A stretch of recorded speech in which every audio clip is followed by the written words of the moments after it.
tu vas faire ta première communion aujourd'hui, c'est un grand jour. C'est le dimanche. Et le dimanche, chaque semaine, il y en a un par semaine seulement, c'est facile. Chaque semaine, le dimanche, nous célébrons cette gloire incroyable de la résurrection du Christ.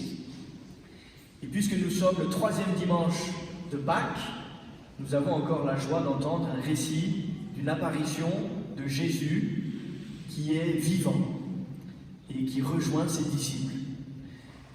Le premier jour, le même jour, c'est-à-dire le premier de la semaine. Donc c'est le jour de Pâques dont il est question dans cet épisode des disciples d'Emmaüs. Est-ce que vous avez bien fait attention combien de fois apparaît Jésus le jour de sa résurrection? Quelqu'un est-il capable de dire combien de fois l'Évangile nous raconte que Jésus, non, Mamie Jeanne, 4 fois. D'abord à Marie-Madeleine et les saintes femmes au petit matin. Après que les anges ont annoncé, comme nous l'avons entendu à nouveau, qu'il est vivant, eh bien, Marie-Madeleine sera gratifiée d'une visite personnelle de Jésus, qu'elle voudra retenir, et Jésus lui dira, lâche-moi les baskets, non, il lui dira juste, ne me retiens pas, je ne suis pas encore monté vers mon Père et votre Père, mon Dieu et votre Dieu. Et va dire à mes frères, etc., etc. Ça, c'était la première apparition. Et puis la journée se passe un peu dans la circonspection. Les apôtres, Pierre et Jean, sont bien allés courir pour rejoindre le tombeau. Ils ont bien vu que le tombeau était vide, mais lui, ils ne l'ont pas vu. Et puis le soir arrive, et nous avons entendu l'épisode des disciples d'Emmaüs, Cléophas et un autre disciple, dont on ne sait pas bien de qui il s'agit, sans doute de l'auteur lui-même de l'histoire, Saint Luc. Ils se rendent à Emmaüs, peut-être pour éponger leur chagrin dans un bolet de cidre. C'est la spécialité Emmaüs, quand on est en Terre Sainte, on peut boire du cidre de Emmaüs. Vous irez voir. Et là, ils sont surpris par la visite d'un homme inconnu à leurs yeux, mais dont la parole leur embrase le cœur. Et vous l'avez entendu comme moi, et Ludivine fait bien attention, ils reconnaissent Jésus à la fraction du pain. La fraction du pain, c'est une expression dans la Bible qui désigne la messe. Ce jour où Jésus, la veille de sa mort, a rompu le pain et l'a donné à ses disciples en disant « Ceci est mon corps, livré pour vous ». Cette fraction du pain, les premiers chrétiens ont retenu cette expression pour désigner la messe. Et dans les Actes des Apôtres, on entend que les disciples sont assidus à l'enseignement des apôtres, à la prière, à la fraction du pain. Ça veut dire quoi? Ça veut dire que lorsque nous sommes à la messe, nous sommes comme les disciples d'Emmaüs en présence de Jésus vivant, ressuscité, qui commence par nous embraser le cœur avec sa parole, que nous proclamons solennellement dans la liturgie de la messe, et ensuite qui vient carrément nous rejoindre dans sa substance même, puisqu'il se donne en communion. Ça, c'était la deuxième apparition. Dimanche dernier, souvenez-vous, nous entendions le même jour le récit d'une apparition de Jésus aux 11 apôtres réunis. Et il en manquait un, en fait, ils étaient plus de 10 du coup, puisque Judas, il allait se répandre ailleurs, et Thomas, il était sorti dans les rues de Jérusalem pour aller voir qu'est-ce qui se passait. Et il n'était pas là le jour même. Au point qu'il a dit, je croirais que si je le touche, que si je le vois, que si je mets mon doigt dans la trace des clous, ma main dans son côté transpercé.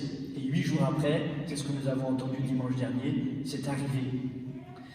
C'était donc la 3e apparition, en fait, que nous n'avons pas racontée ici, mais quand les disciples d'Emmaüs sont rentrés, eh bien Jésus est venu aussi au milieu du cénacle avec tout le monde. Et alors on apprend ce soir, aujourd'hui, ce matin, mais ça c'était un soir, l'histoire, le soir de Pâques, on apprend aussi que Jésus est apparu à Simon-Pierre. Et ça, c'est le seul moment où on entend que Pierre, lui aussi, a reçu la visite personnelle de Jésus ressuscité. Lui qui avait trahi 3 fois de suite en reniant Jésus dans la tourmente de l'arrestation, dans la nuit du jeudi au vendredi, eh bien, Jésus miséricordieux, qui déjà l'avait regardé plein de compassion et de miséricorde en étant bafoué par les soldats. Et Pierre, souvenez-vous, était sorti de la cour du palais de Anne et de Caïphe en pleurant amèrement. Eh bien, Pierre a reçu une visite de Jésus. On ne nous en dit pas plus. Moi, je me plais à penser que c'est là le sacrement de la confession. C'est secret. C'est Jésus qui vient et qui a confessé sans doute Saint Pierre. Et puis après, il va le confirmer dans sa charge de chef des apôtres, de pasteur des brebis du Seigneur. Quelques semaines plus tard, sur les bords de la mer de Galilée, on l'entendra dans quelques semaines nous aussi. Alors, 4 apparitions de Jésus le jour même de Pâques. À Marie-Madeleine, et sans doute aussi les saintes femmes, aux disciples d'Emmaüs, au groupe des apôtres réunis au Cénacle, et entre-temps, dans le secret, à Saint-Pierre. Il y a 2 énigmes quand même qui demeurent. La première, on l'entend dans l'évangile de ce jour, c'est qu'on ne sait pas qui est avec Cléophas. Est-ce que c'est Saint Luc? Est-ce que c'est quelqu'un d'autre? Ceux qui étaient à Rome avec moi l'octave de Pâques, nous avons déjà entendu, comme tout le monde d'ailleurs, cet évangile au cours de la messe du mercredi de l'octave de Pâques, et nous étions à Saint-Louis des Français, et le prêtre qui célébrait la messe et qui prêchait se posait cette question: pourquoi l'évangéliste Luc ne nomme pas le 2e disciple? Peut-être pour que nous puissions être ce 2e disciple, et que nous aussi nous marchions avec Cléophas, un peu dépités, mais nous nous laissions rejoindre par Jésus, nous laissions Jésus embraser notre cœur par sa parole, par l'intelligence des Écritures à laquelle il ouvre notre cœur, et que nous puissions reconnaître nous aussi notre Seigneur et notre Dieu vivant, ressuscité à la fraction du pain. Alors c'est peut-être la grâce de ce dimanche. Et j'ai envie de rajouter une autre énigme qui n'est pas du tout dans l'évangile d'aujourd'hui, mais vous avez remarqué qu'il y a un grand disparu de la résurrection. C'est assez terrible. Jésus avait pris la peine de préparer le cœur de ses apôtres à la douleur, à la souffrance, à l'incompréhension, à la violence de la croix. 3 fois de suite, il leur a annoncé, au gré de sa prédication, qu'il allait être mis à mort sur la croix, mais qu'il allait ressusciter le 3e jour. Et puis, il a choisi 3 apôtres, particulièrement, pour les préparer d'une manière plus forte encore. Est-ce que vous vous rappelez qui sont ces 3 apôtres choisis par Jésus pour être préparés au mystère de sa passion? Pierre, Jacques et Jean. Qui sont les 2 apôtres qui ont couru le matin pour constater les racontars de bonnes femmes qui disaient que le tombeau était vide? Pierre et Jean. Et Jacques, il est où? Il a disparu. Vous regarderez bien, vous irez lire tous les récits des apparitions. Jacques, il a disparu. Il est à Compostelle, peut-être déjà, décapité. C'est lui qui va se faire décapiter à Jérusalem, en effet. Mais il a disparu. Comment ça se fait? Alors même qu'il avait été préparé, qu'il a été emmené sur le mont Tabor pour voir Jésus transfiguré dans la gloire de sa divinité. Alors même qu'il a été appelé avec Pierre et Jean pour être plus proche de Jésus sur une autre montagne, la montagne des douleurs, Gethsémani, au mont des Oliviers, et qu'il a vu là aussi Jésus transfiguré, mais cette fois-ci dans les affres de son agonie, lui qui transpirait même du sang. Il n'est plus là. Pierre, on l'a vu, il a suivi Jésus, il l'a trahi, mais il a pleuré, et puis ensuite il a été là au Cénacle, on parle de lui, et même il prend une place particulièrement importante, puisque c'est lui qui prêche le jour de la Pentecôte, c'est lui qui a écrit 2 lettres, c'est lui dont on a le souvenir du tombeau place Saint-Pierre, bien sûr. Jean, lui, il est même allé jusqu'au pied de la croix, il a vu l'eau et le sang couler du côté transpercé de Jésus, il a raconté, il a couru au tombeau, il est arrivé plus vite parce qu'il était plus jeune que Pierre, mais Salva Reverencia, il l'a laissé rentrer en premier.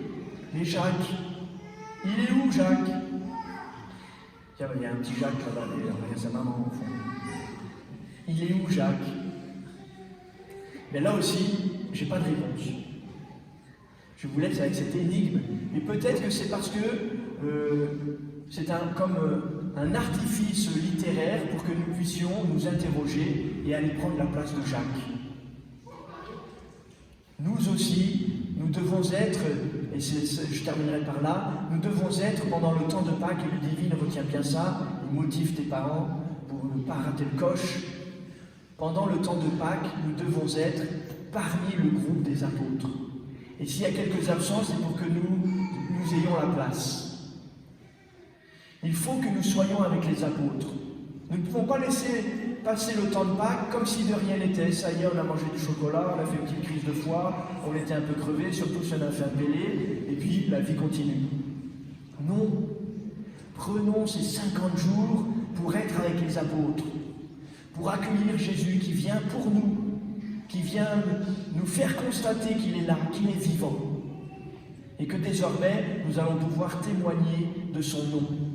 Alors, frères et sœurs, prenons la place de Jacques, prenons la place du disciple d'Emmaüs aux côtés de Cléophas, accueillons Jésus, il est là, il est vivant. Amen.